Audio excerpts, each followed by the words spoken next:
بسم الله الرحمن الرحيم. عن أبي هريرة رضي الله تعالى عنه قال قال رسول الله صلى الله تعالى عليه وسلم أفضل الصيام بعد رمضان شهر الله المحرم. الحدیث رواہ مسلم۔ نبی کریم صلی اللہ علیہ وسلم نے ارشاد فرمایا، رمضان کے بعد سب سے افضل روزے وہ اللہ کے مہینے محرم کے روزے ہیں۔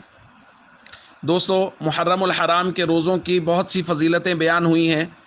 ایک حدیث میں حضور علیہ الصلوۃ والسلام نے 10 محرم کی روزے کی فضیلت بیان کرتے ہوئے ارشاد فرمایا، صیام یوم عاشوراء، 10 محرم کا روزہ،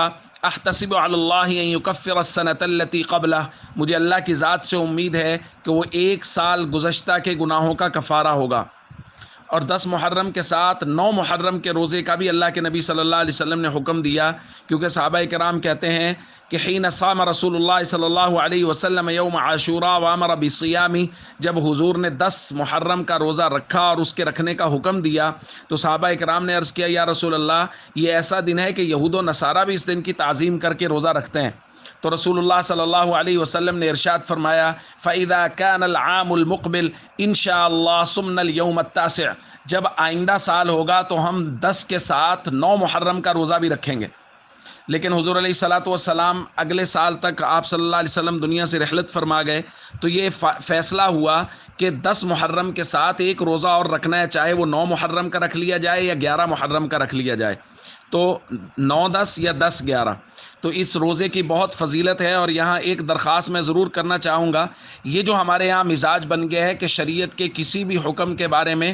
جب تک یہ مینشن نہ ہو جائے کہ جی اس کی کتنی فضیلت ہے، محرم میں جہاں اور بہت ساری غلط فہمی ہے وہاں یہ بھی ہے کہ جی بعض لوگ کہتے ہیں 10 محرم کا ایک روزہ 10,000 سال کے روزے کی فضیلت رکھتا ہے، 1,000 سال کے روزے کی فضیلت رکھتا ہے۔ اور یہ جو مزاج بن گیا ہے کہ جب تک یہ مینشن نہ کیا جائے کہ اس عمل سے کتنے سال کے روزوں کا، کتنے سال کی عبادت کا ثواب ملے گا، اس عمل کی طرف توجہ ہی نہیں کی جائے گی، یہ مزاج بالکل غلط ہے۔